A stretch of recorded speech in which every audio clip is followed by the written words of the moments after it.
All right, welcome everybody, and thank you for checking out the Adam Messer Show. I'm your host, Adam Messer, and my special guest today is Tony Ray Morris. He is an author, he's a poet, a professor, and an all around swell guy. Thanks so much, Tony, for being here with us today. How are you doing? I'm doing well this morning, Adam. Thank you so much for inviting me to your program. Looking forward to talking to you today about our work and the new novel that has just come out, Deep River Blues, and having a good conversation. Yeah, me too. And everybody tuning in. So a little back story here. You probably have heard me talking about the word beat poetry and the different poets and whatever. And you might have seen my video of Tony. I met Tony last year at E. Shaver Booksellers when Brendan Walsh came down, and Tony was one of the featured poets. And I loved your poetry, Tony. I feel like you have a very deep rooted, down to earth storytelling. And I picked up Deep River Blues last night. And I read the first chapter, so I love your visual representation and the way you describe things, and I tell you what, it's everybody listening. It's a murder mystery, and so Tony, can you give us like a little I don't know, like the book blurb version of Deep River Blues? Sure, absolutely, and had a great time last year with that poetry reading. Brendan's a great guy, and it was really fun. We had a fun gathering of people there at East Shavers, and it was really a pleasure to meet you. And I'm so happy you told me that after you heard the readings that it inspired you to start writing poetry again. And since then, you've put together and produced a couple of chapbooks and got yourself back into the poetry world, and that's as exciting as anything for me to know that something that I'm doing is helping other people to be inspired to do their own creative work. Oh yeah, I love it. Yeah, a lot of it was great. It was really wonderful. Yeah, sure. And you're talking about the descriptive passages, and I was just reading through, and it makes it sound a little. I don't know. I don't want to be too academic, but I was reading last night Walden again, the second chapter in Walden, Henry David Thoreau's Walden, and that's probably where I first started getting really inspired with that kind of descriptive writing was through those early American Romantic writers, Thoreau and we're reading through Moby Dick and. I was a big fan, and am a big fan of William Faulkner too, and so I actually have to pull back a little bit on those descriptive passages when I'm writing the novel as compared to my poetry. In the poetry, I can really just sock in all those descriptions and really kind of you're trying to evoke those images and feelings in the poems. So my editor for the novel, they were both kind of coming back to me at times saying, well, we might want to pull back a little bit on this passage here. I loved it though. Like I tell you, Tony, it was refreshing because often you don't see that level of description in modern writing. And speaking of going back to the classics or whatever, this week I started reading. Ray Bradbury had a lecture in 2001, right before he passed away, and he talked about if you want to be a better writer, you should read an essay, a poem, and a short story a night for 1,000 nights. And so I've been doing that, and this week, actually Monday, I started doing this. I picked up. I've had it, but I picked up the collected works of Shakespeare. So I've been reading the sonnets. I picked up George Bernard Shaw, and I've been reading his essays. And then I picked up Ray Bradbury. There was a book that published in 2002, right before he passed, of 100 of Ray Bradbury's best short stories or whatever. So I've been reading And when I started reading your book last night, this is anyway, kind of like a little backseat story here. Tony sent me a message yesterday. We got reconnected, and I was like, you know what? Today's a great opportunity. I would love to talk with you today, and it just happened. So I picked up your book because I was like, oh, I like your poetry, and I want to check it out. And I know you're going to send me the copy or whatever in the mail. That's awesome. I can't wait to see that.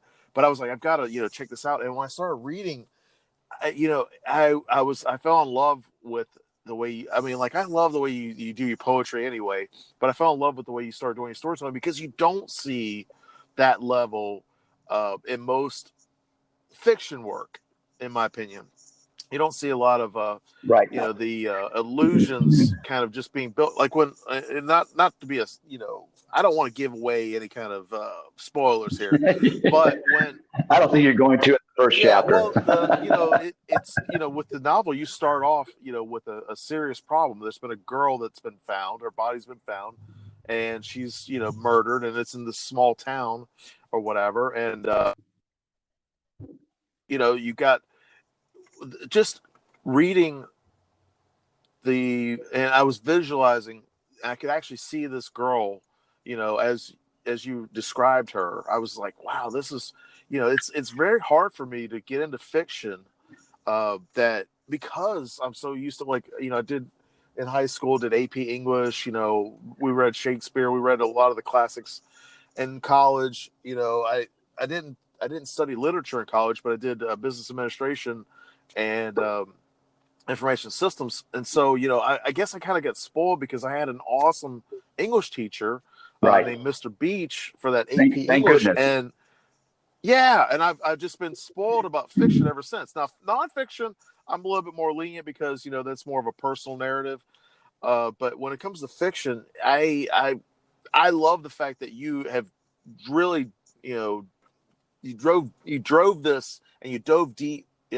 I'm probably not even saying it correctly, but you dove deep into, the description of the characters, the description of the town. I literally felt like I was there in the scene as I was reading. Well, good. Yeah, that's what I'm trying to capture.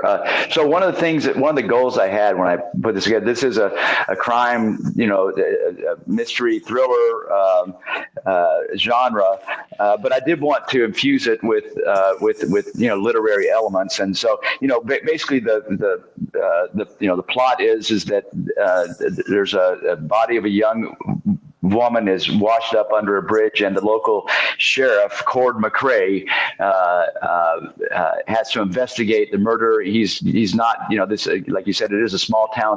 The novel set in eastern Tennessee, up in the Smoky Mountains, right at the kind of the North Carolina Tennessee border, right across the border there where the Smoky Mountain National Forest is, and so the little town of Falston butts up right in the heart of Appalachia. That's right, and so he thinks that there's a couple other kind of complications. There's a new commune, some local hip kind of what he might call hipsters have moved into this commune, and she thinks that the girl might be from the commune. And then there's kind of a local hillbilly mafia run by a man called Thorn Reevers. His name is Thorn Reevers, but he goes by Thorn Reevers, and so he runs the local hillbilly mafia. And so there's these complications that a young vet that's just back from Afghanistan has been killed also, and he has to investigate that.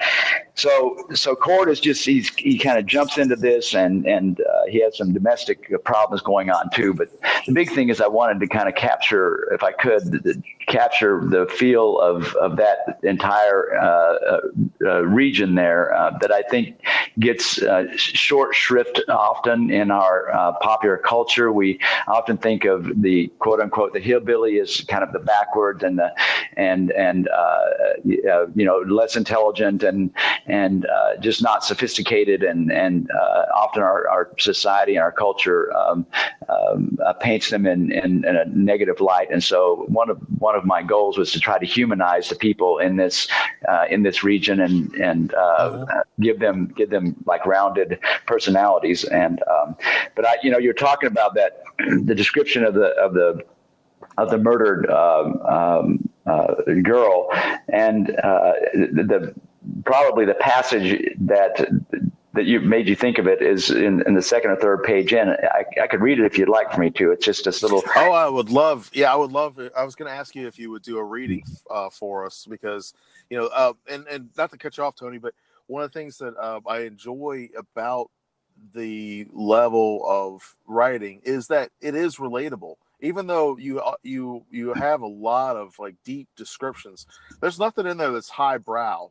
That's like, it's something that everybody, I feel like, if you enjoy reading, I feel like that anybody could get into this story. It's not like it totally flowed. I didn't feel any disjointed part at all while I was reading. And I only read the first chapter, but usually to me, if you can't get past the first couple of pages of a book, you might not enjoy the book, and I don't think that's a fair assessment all the time, because some books are a little slow starters or whatever. Sure.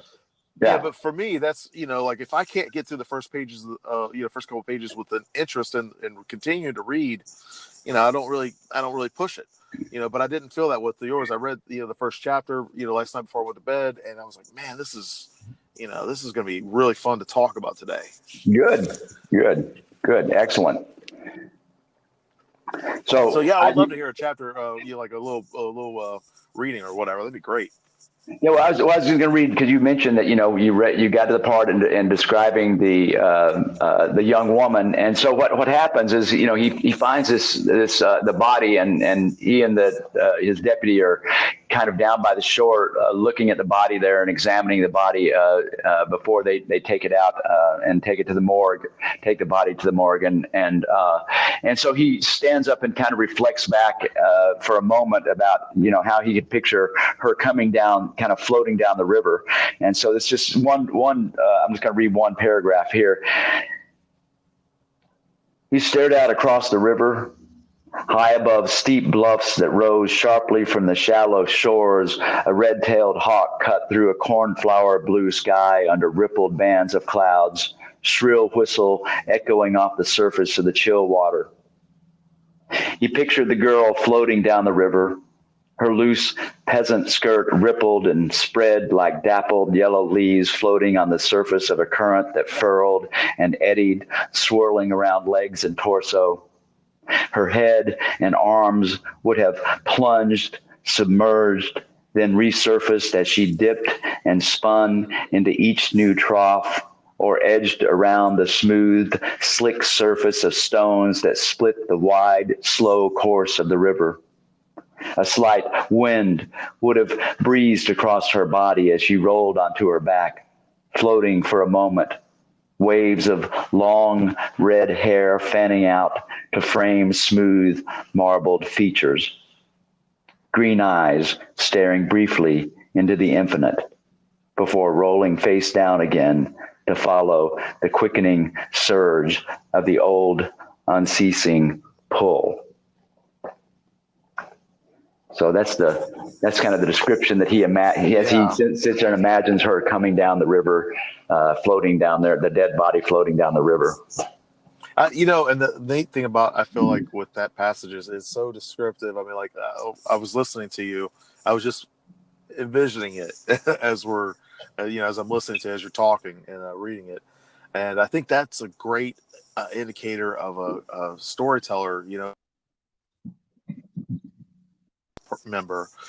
So can you talk about your career as an author and as a writer? Can you talk to us, about that? And sure. How did you get started? And yeah, well, I mean, so I was actually I didn't come into writing till fairly late in life. Really, I had in my younger days, I was not a good student in high school, and so I didn't go to college right out of high school. I worked around a lot of different odd jobs, and ended up the last 10 years before I started to college at 33. I worked at a factory manufacturing carbon paper.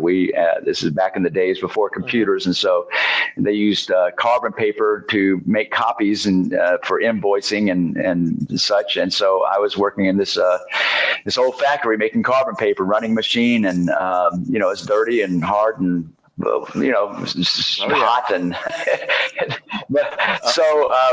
and then when I was 33, I decided I didn't, I wanted to try to make a change in my life, and I started college, and I started at a community college up in North Carolina, and didn't really expect to get anything beyond an associate's degree. Actually, I was just going back to see if I could figure out what I wanted to do, because I had no idea where I wanted to go, and ended up kind of like you, having a really good comp teacher, and who came to me after class and asked me if I had ever thought about being an English major. I had some ability as a writer, which is, I didn't know that. I mean, I didn't really even had never ever thought of writing, and so I said, well, no, not really. And then she encouraged me to enter a school contest at the university, or that the college was holding. And reluctantly I entered it, and I placed in it. And then the student newspaper was over there taking pictures when we got our awards. And the editor of the newspaper asked me if I'd ever thought of being writing for a newspaper. And I said no. And he said, well, we need good writers, so come on over. Obviously you can write. So I started working for the student newspaper, and then I found a place in journalism. Actually, I thought that was when I kind of discovered journalism, and got some stringer reporting jobs for the Charlotte Observer, and then once I finished up my associate's degree there, I actually did much better in my scholastic endeavors than I thought I ever would. It was amazing to me, and so I thought, well, maybe I'll continue this on and get my bachelor's degree. And I transferred to UNC Charlotte, and they didn't have a journalism degree over there, so I majored in English and double minored in communication and journalism. And when I got ready to graduate, I had a job at NBC, and I was a writer on the medical news desk at NBC, and I thought that's where I was going to be for the rest of my life. What happened was I got invited to a poetry reading by a professor. This is in the last semester of my senior year, and he was doing a poetry reading at a place called Lottie Dawes Tea House, and I'm like, oh my gosh, really? Lottie Dawes Tea House? I mean, I'm a blue collar working guy that come from a lower middle class background, and didn't really I don't know, I just didn't know if I fit into Lottie Tea House. But I went there, and he read some poetry, and it is kind of like you. I was inspired immediately, and I went home that night and wrote several poems, and all those poems have been published since, the ones that I wrote that night, and then I got published in Southern Poetry Review fairly quickly, and so I thought maybe I'll pursue this further, and decided to get a master's degree. And the people at NBC said that I had a job waiting for me when I finished my master's, and go ahead and do it. And so I pursued the master's, and during that time I wrote a thesis, a book of poems, and then when I finished that up, I decided I'd head on down to apply for some PhD programs, and got into Florida State, and went down there, and for the many years that's what I did. I wrote poetry. I didn't write any fiction at all. The way this is, long story short, though, I got the job at Armstrong back in 2004. They hired me to teach journalism, and so I came down to teach the journalism classes, and then ended up moving over into creative writing as the years went by, and maybe I started a writer's retreat at Ossabaw Island, which is a barrier island here off the coast of Georgia. It's a wonderful place, and I wanted to maybe create some writing community, and so I started this retreat out at Ossabaw Island, and we put on this retreat a couple times a year. And while I was out there, I get the opportunity to invite a lot of good writers from around the country to teach, and people come there to learn. And one of the writers that I invited was Craig Johnson, who's the author of the Longmire series of books. In fact, Longmire was turned into a TV series for a while. You can catch it on Netflix. It's several seasons on Netflix. It started out Annie and then moved over to Netflix. And great writer. He's written about, I guess, 14 novels here. And I read the first chapter of this that I just read to you. I read that first chapter at one of these retreats, and Craig heard it and said, you need to get that published. Wow. And so that was 6-7 years ago, and I had just finished one chapter. That's all I had finished. And so that's what I told him. I said, well, I've just started it. And he said, well, you need to finish it, and we need to see what we can do to get that thing published. It's pretty good. And so I worked, in the last 6 years, I've been working to finish it, and then, refining agents and get, it went around to a lot of the big houses, and finally got picked up at a smaller publishing house, Northampton House Press. They're out of Virginia, and great folks up there, and have been kind and supportive, and so it's one of those things. It's a very, getting novels published is tough, man. I'm telling you. Anything is tough. I mean, poetry. I've 4 books of poems out now, two chapter books and 2 full books, and it's a fun world to be in. You got to kind of be persistent and just keep on keeping on, and if you do that, then and if the work is up to standards, and you have a little bit of luck on your side, well, then you'll get somebody that want to publish it for you. And so I feel very blessed, and I'm very grateful for the reception that the novel's getting so far. One of the publicists that I was talking to they were telling me that they've surveyed over 100,000 readers, and found out that many readers, they actually, other than the New York Times reviews, they actually decide what books to read based on the Amazon reader reviews, those star reviews on Amazon. So any of the listeners out there that decide to maybe go out and check my book out, if you like it, well, then make sure you hit it up there on that Amazon, and that helps a lot, actually. Oh, I completely agree. The Amazon algorithm that they have, it's temperamental, because one day you might be in the top 10 or whatever, top 100, but one of the stats that I heard from a publishing friend is that Amazon puts out almost 7,000 books a day, and to hit that, to hit the top 100 or whatever on Amazon, some people hit bestsellers and whatever, that's awesome, but to even get into like the top 100 of any genre on Amazon, I feel like is a really great feat, because 7,000 books a day, that's an incredible number of books. And we're inundated with so much entertainment, digitally.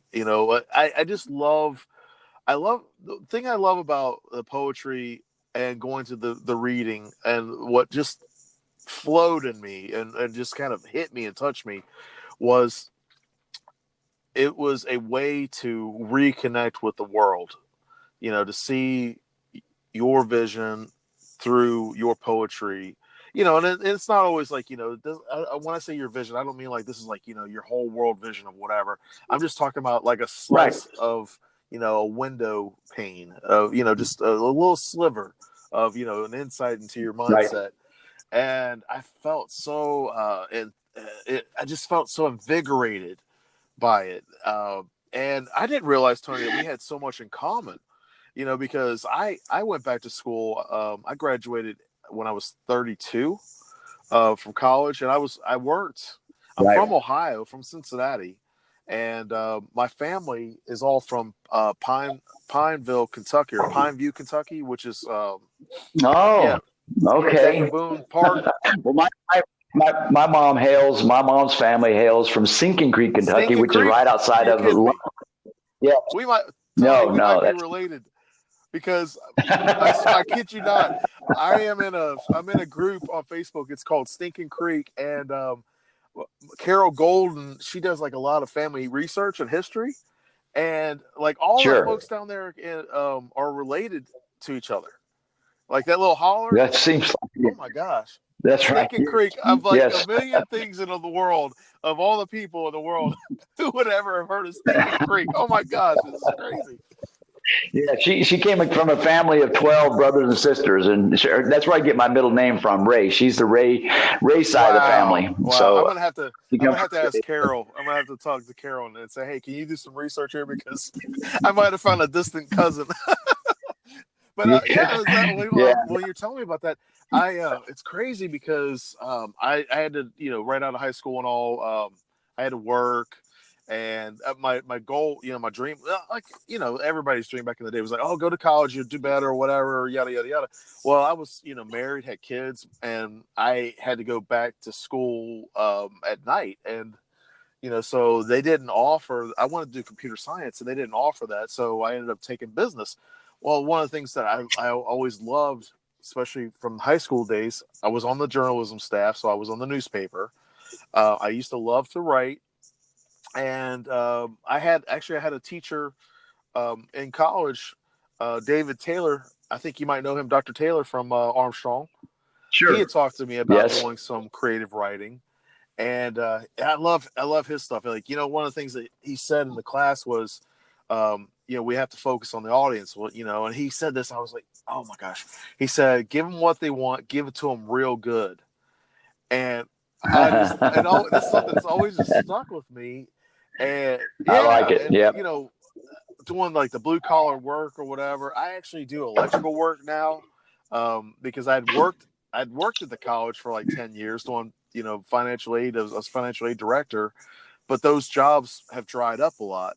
And especially in our area, there's only so many places that you can work. And, I worked for a for-profit school and they went under. And, the state schools, unless you're teaching, it's just the positions there. It's just kind of limited, So I earned my master's in business administration. I earned a master's in information systems, but I didn't go on for the doctorate. But I'm just listening to you. I'm like, man, this is like, we really could be cousins. I'll tell you. It's life is like that sometimes. Yeah, such a small world. It really. Maybe that's one of the reasons why I feel like I can relate to your work so much, because your background and your perspective on that. Because I feel like literature. It's kind of like the thing when you're talking about with the hillbillies. People get like people like to read, but I also feel like reading kind of gets a bad rap sometimes. Like if you're a lit nerd, people are like, oh, they have a certain perspective, like, oh, you must like this, you must like that. And like, no, I like a lot of different things. I like stuff from Shakespeare down to Pulp Fiction. I don't have a well, I think that's, and I'm not putting myself up in this category, but the people that I love to read the most are people whose works, no matter where they are, seem to reflect the larger perspectives of humanity. Yes. I mean, I want to believe that there's something that connects us all together, no matter where we're from, no matter who, no matter what our backgrounds are, and no matter, even, different cultures. And so I think the best fiction and poetry kind of cuts across a lot of those cultural and ethnic and political divides. And, I was late to reading, actually. Again, I never, if you'd have asked me when I started college, what are your chances of being a writer? I would have said there's no chances at all, because I hate writing. I mean, I hated writing, I thought. But what had really happened is when I was young, I hated penmanship. In other words, I had associated writing, because we didn't have computers when I was coming up. I'm 60ish. So for me, that the writing was like out. I didn't want to do that. And then I came to reading very late. I was, I think, 10 or maybe almost 11 before I really started reading. And the first novel I read was Huckleberry Finn. And I I fell in love with that novel, and once I read that, I was off and running. But those stories took, I could relate, even though I was not born in the 19th century. I wasn't, running around in the woods barefooted with Huck and Tom. I didn't know any of that necessarily, that life, but still at 11 years old, it took me into that world, and I was able to relate to it because of the humanity in it. And so I think, it's important to try to pull humanity into our stories, whatever stories they are. And I think Faulkner talked about his little postage stamp of the world. His Yoknapatawpha County. All the stories in all his novels are set in this small county, and yet in this small county you get a vision of the universe or the larger world. I think, even though it's all set in this small county in Mississippi, and so in my story with Acre County, I hope to do the same thing. I've created a whole kind of this entire world that's encapsulated in this small county, and I'm gonna, as if this novel does well enough, well then I'm hoping to write a series, and so if I do that, well then these characters will grow inside this world, and will hopefully capture something that will resonate with people no matter what their backgrounds or and their experiences are, and it'll lend something to their life and understanding. I completely agree with you. My favorite stories, and everything for me goes back to storytelling. I love storytelling, and I love storytelling that focuses on the human condition, like you're talking about, and humanity. And I feel we have more in common as people than we have that we are different. We have differences, and we have whatever, but as human beings, we have a lot in common.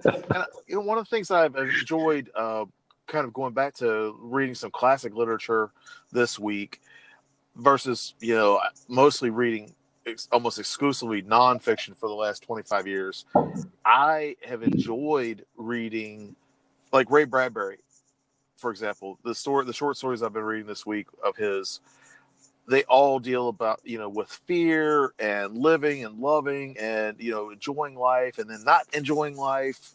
You just kind of get this roller coaster of how, a person lives.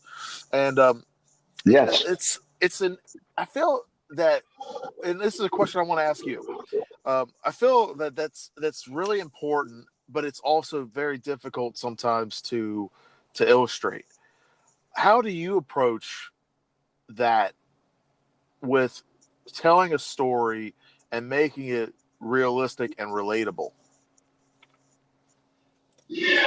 Well, okay. So I think part of the way I need to answer that is by going back to the beginning of our conversation when you were talking about kind of the focus on the details and the descriptions. Oftentimes, the focusing on the particulars in the setting and kind of pulling in those things into the plot and the storyline really start pulling out and shaping the emotions and the atmosphere around which the action of the story is taking place. So, often when I'm teaching my students the fiction classes, I'm often really pushing them to fill in those that setting and the background and what's going on around the characters as they're in dialogue or as they're, there's action going on and they're moving through a certain geography of place and time. And I think oftentimes young writers, they pay short shrift to that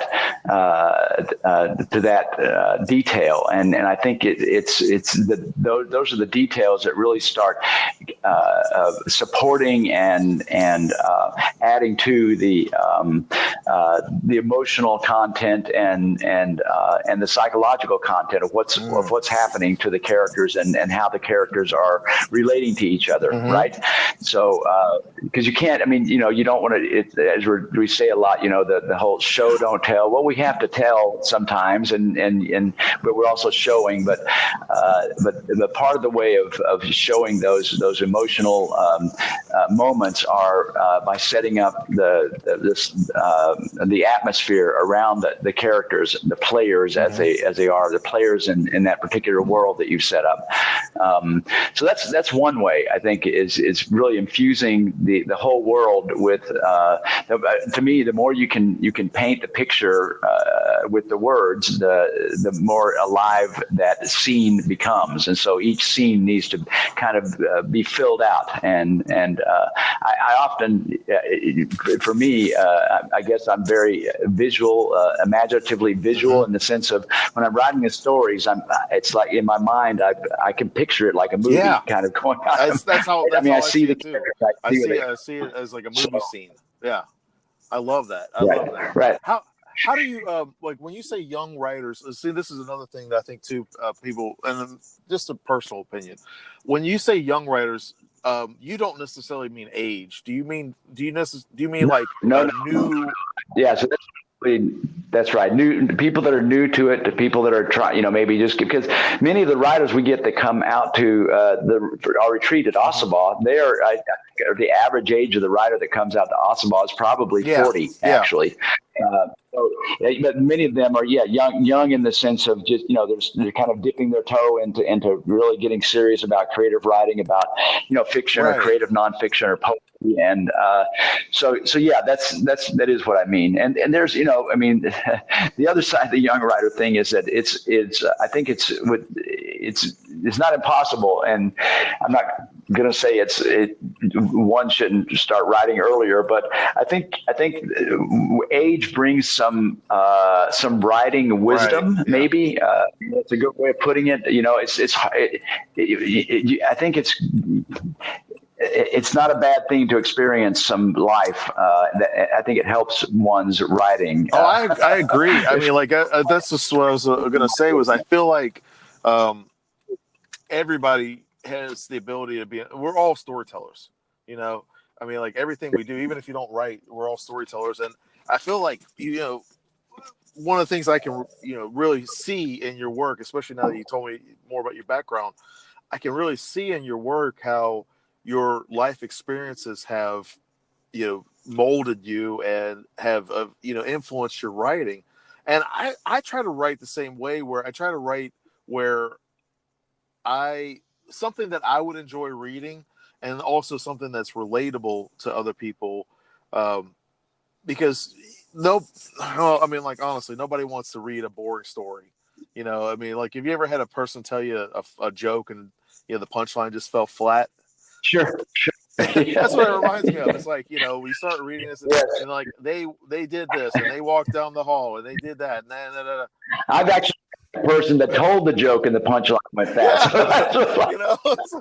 So you get it. So I think there's something too.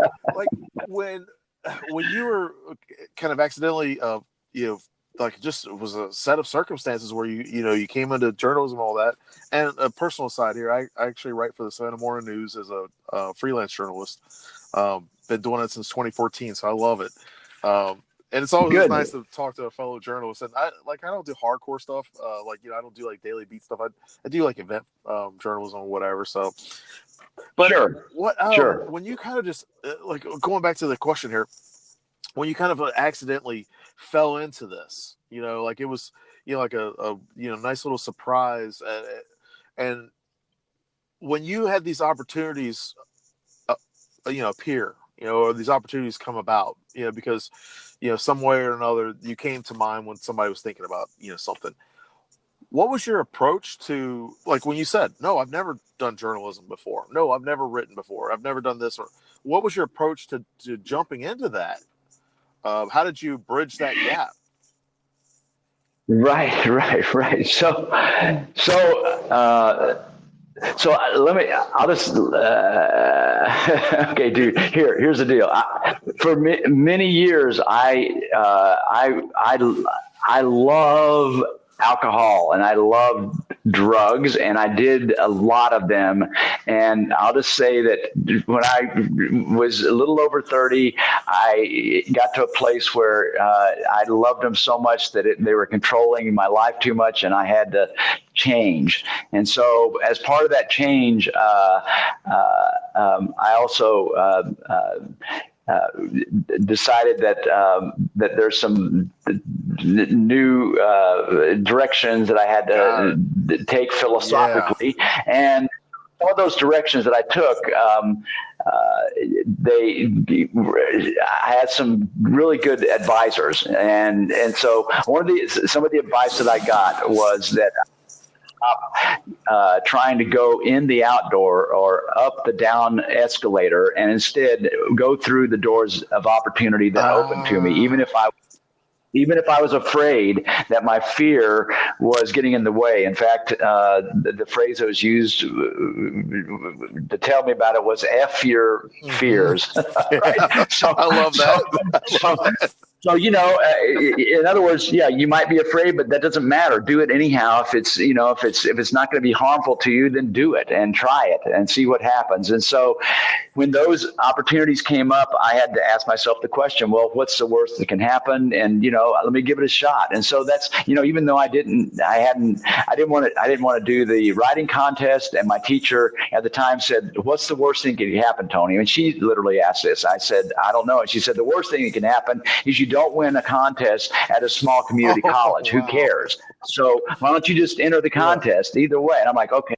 And then when the guy came with the journalism, I thought, okay, well, maybe this is an opportunity opening up for me. So I went over and I knew nothing about journalism. And, 2 months later, I'm the editor at their little school newspaper, right? Wow. And so all along the way, even with the poetry, I never would have thought about poetry had I not, taken the opportunity to go to Lottie Dawes and listen to this poetry reading and say, wow, I didn't know that was, I knew poetry. I'd read, by this time I had my bachelor's degree in English, and I'd, read a lot of the 19th century, early 20th century poets. And, I knew that poetry, but I guess I hadn't been exposed enough to kind of the contemporary poetry. And this poetry was relatable and it was personal. And I was like, wow, I think I could do that. But even after I did that, I didn't know what to do with it. I remember sitting there, it was maybe 1 o'clock in the morning, and I'm looking at the computer thinking, okay, so what the hell does a poet do? Yeah. Because I knew what a journalist did. They'd get a job at a newspaper or a news organization, and they went out and they got, they made some money. But how, I was thinking, how do you make money as a poet? What is it? So I actually, went to school the next week and knew one of the faculty members that she was a poet. I could tell because she had these long scarves. She always walked around with these long scarves, and she looked like a poet. Yeah. And, hey, would you mind reading these poems and telling me, if they're any good or whatever? And so she did. And then, she said, look, a week later we got together. She said, you're pretty good at this. She said, if you want to, I'll meet with you once a week and we can talk about your poetry. And so I was like, okay, wow. I'll try. You found a mentor. You found a mentor unknowingly. I did exactly. Wow. And so same with the, so along the way, I just kept taking those steps. I didn't, I was scared about applying to the graduate school. Then I was scared about applying to the PhD program. And, I told, again, one of my advisors, I was like, okay, I've applied to all these different PhD programs around the country. So what am I going to do? He said, have you been accepted to any yet? I was like, well, no. He said, well, then don't worry about it. Nice. Once you get accepted, you can make a decision if you want to go there or not. But, when you get to it, right? Oh right. So I think it's just a matter of walking, stepping through our fears and having a little bit of hope and faith in the future that things are going to work out the way they're supposed to work out. And all I can do is kind of put one foot in front of the other and do the best. I know it sounds hokey maybe, but it's just it doesn't sound hokey at all. I feel like it's such a do the best I can one day at a time. Yeah, right? I feel like it's such a great way to approach. Because that's one of the things, like I love leadership, I love self-development, and I feel like that's one of the great things that a person can do is to learn how to say yes to things and learn how to say no to other things.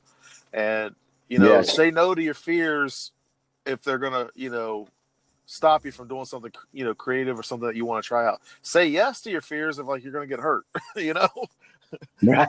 But I love that. Yeah. I love that idea. I mean, like, I feel like, Tony, that is actually more common. People don't really think it, like, they think all the stars have to align and all the things have to align. But I really feel like, like your story is more common. That's actually how I hear more people talking about, how they got into something than not. I mean, other than like legacy babies who, they had a silver spoon in their mouth. But even that, I mean, like, Sure. how many times have you heard of a legacy baby, being, successful in something that they did all themselves?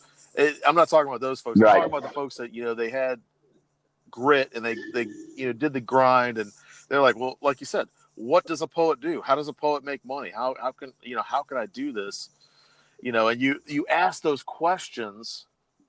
You had an open mindset, and you ask those questions, and then the other thing I love is, And by the way, the answer to that question is they don't. That's exactly. But the thing I love about it is, like, yeah, but we find other ways to supplement our money while we're writing poetry. That's something that's actually a great. I'm so glad that you said that. That's a great segue, because a lot of folks have the same thing, kind of like with the hillbillies, misconception of who they are, what they are. Yes. There's this. I love talking with the doers. I love talking with the people that actually, they do. And the working class, I call them working class creators. We've got our 9 to 5 gig, and then, from 5 to midnight or whatever, or 2 in the morning or 1 in the morning, we're working on our creative stuff. So can you kind of share some more about, like, because you got, a lot of experience with the writing, and, a lot of folks, and, can you talk about that a little bit? Well, are you talking about like my workaday? How I go about my daily making that living. Like how you continue, like, because the 9 to 5 gig, we all have to pay our bills, but I mean, like, how you combine, like, okay, you got a 9 to 5 gig, and you also found the time to write a novel. You know what I mean? Yeah. Well, I mean, that it's almost exactly how you explain. Now, when I was writing most of this novel, I had at the time my son was 3 years old, and my ex, she is an ICU nurse, and so she was working as a nurse, and I was oftentimes taking care of him, and also teaching at Armstrong, and so my time for writing the novel usually happened between, exactly like you said, between 8 or 9. And once I could get him down to bed and sleeping, well, then I would sit down and start working on the novel. And that usually happened between 8 at night to 1 in midnight or 1 in the morning. And it's in many ways still that way. I mean, I've learned actually over the years how to. I mean, I used to have, when I first started, I had my special writing place, mm-hmm. right? I had my own desk, and it's got to be sitting in the right place and looking out a window or whatever, right? But now I've learned I have to write. I've had to learn to write wherever mm-hmm. I am. It's not quite, because life is just too busy. Yeah. There's too much going on. I was just recently married, and we bought we have a place out in the country that 3.5, 4 acres, and I've been doing a lot of clearing in the land, and then the house was built. It's an old house built in 1875, so a lot of work in the house, and then we have bees that we're keeping, and we have a little garden, and so it's just and we got 4 kids. Wow. I'm dealing with. So, it's a busy life. It's busy, and you take those things where you can get it. And my wife, she's a writer also. She's a poet, Danielle Lejeune, and she's she has work. She's working on a new book now. She used to raise pigs in Iowa, and so she's writing a book about pigs. But she also has a poetry that was published about a year and a half ago. So we're both writers and we're both teachers, and we got the kids, and we just, we kind of grab time every chance we get to do our creative work. But a lot of times now it's like in between that life stuff and making the arrangements to do that, you have to be very, I think, intentional, right? I mean, I think I'm oftentimes reminding her, hey, I know this is going on, but give the time to your creative side, because if you don't, you're not going to be happy. Then if you're not happy, you're not going to be happy. So make sure putting that time aside. And then she reminds me of the same thing. She'll walk by and say, hey, are you working on that new, the new novel, or you writing that, you working on that poem that you talked about the other day, or, and I'm like, oh yeah, I need it. So she'll say, get your butt up there and put some time in on it. Cause it's at this point, sometimes that stuff, it's easy to get lost in the shuffle of day-to-day living. It's just day-to-day living, man.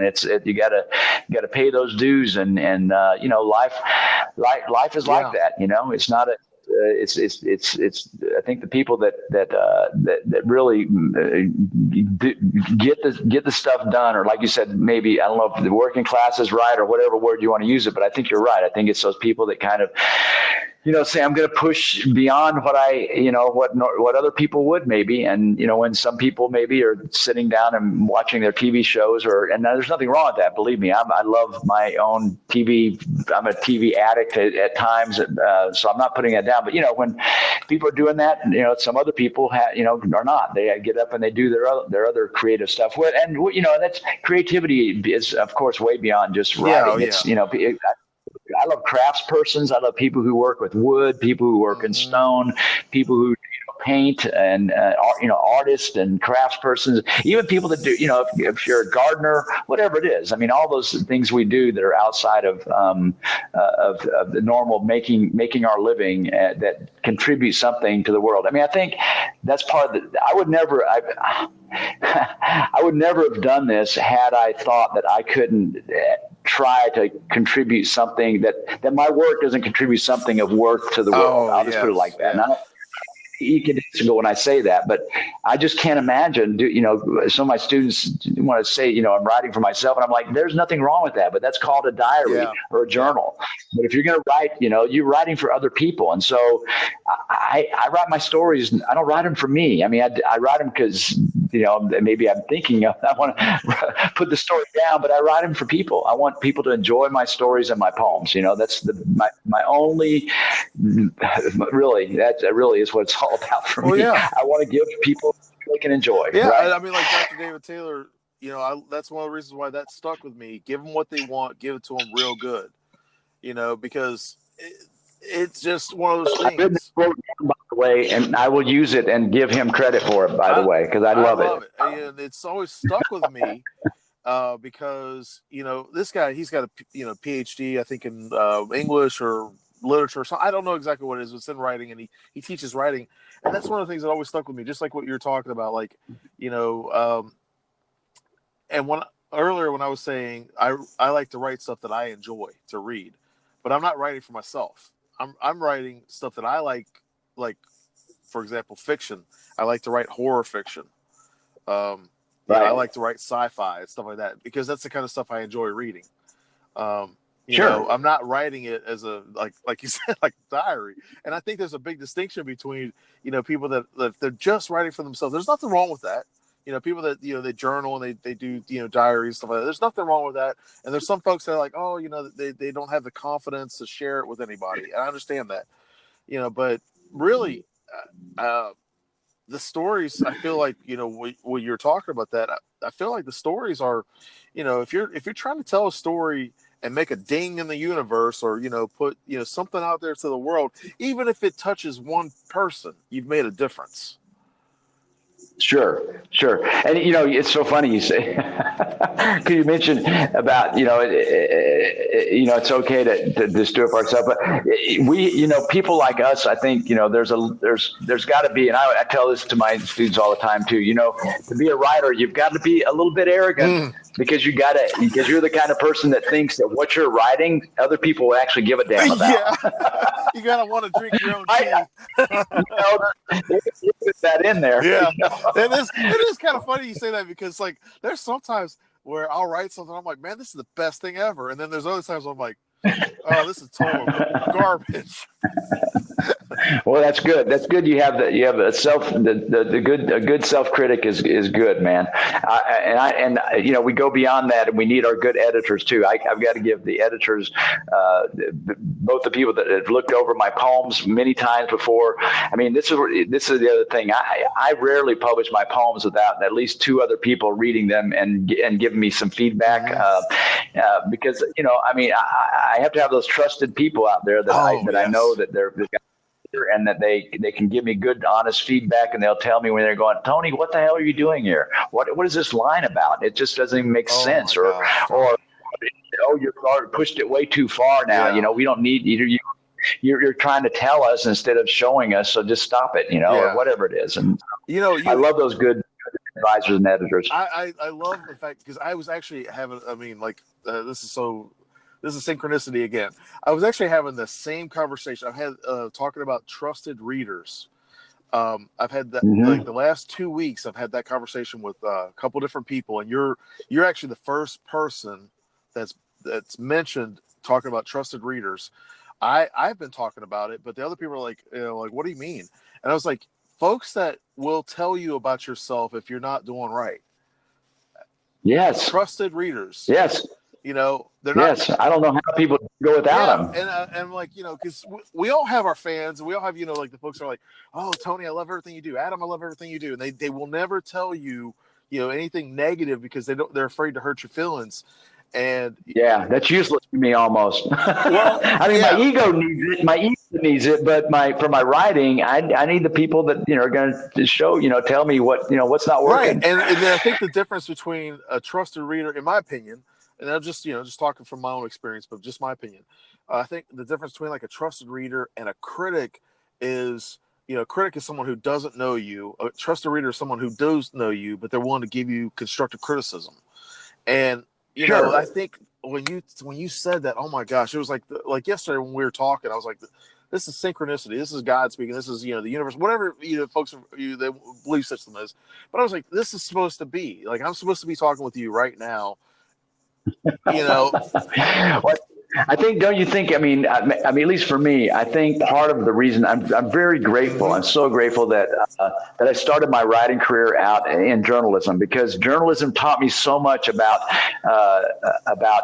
compression of the language. It taught me so much about having an editor who was going to tell me, that this is not working, and so I had to get used to somebody early on telling me what was not good and what didn't work in my articles. And I thank God for good editors at the newspaper, at the Charlotte Observer, when I first started writing for them, and they can sit down with me and show me how to write a good lead, or how to write a good, a good, hard copy or soft copy, whichever it was I was writing. Those men and women that I worked with were so valuable. And then later on, when I became a creative writer, I think I was not as a lot of times I think with creative writers, we're very protective of our work, right? We write it and we think it's ours, and anybody says anything about it, it's like, wait a minute, you've just shot me in the heart. And so often I'm remembering, I have to remember, this writing is not me. This is not me, and yes, it may represent something about me, but it is not me. Once I've written it down, it's on paper, and I give it to you, it doesn't belong to me anymore. I mean, it's a shared product now between the two of us, and so I have to kind of learn to let it go and get that feedback from you. And so yes, I think our experience, since you're a journalist too, helps us to be open-minded to the good, honest criticism that's trying to help the people that are trying to help us to be better writers. I completely agree, and I also feel like asking better questions too. Yes. Asking those better questions, and like being able to turn a critical eye on ourselves, with our work. Because I agree with you. Like when it's done, it's like a picture. That was a moment in time, and that was at a certain place, certain time, certain situation, or whatever.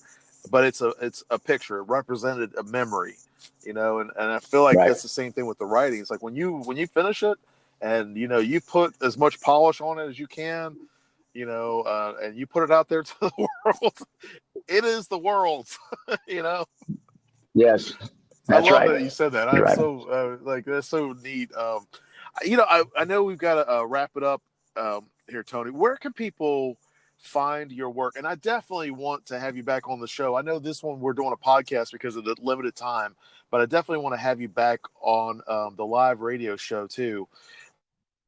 Sure, that'd be great. Work. Well, you can go to the big guys. It's on Amazon. Tony Ray Morris. Look it up under Tony Ray Morris. It's again Deep River Blues. My website is www.tonymorris.org. That's just that, not without the rate. It's tonymorris.org. You can also get on for Kobo. It's available at Walmart. It's available at Barnes and Noble.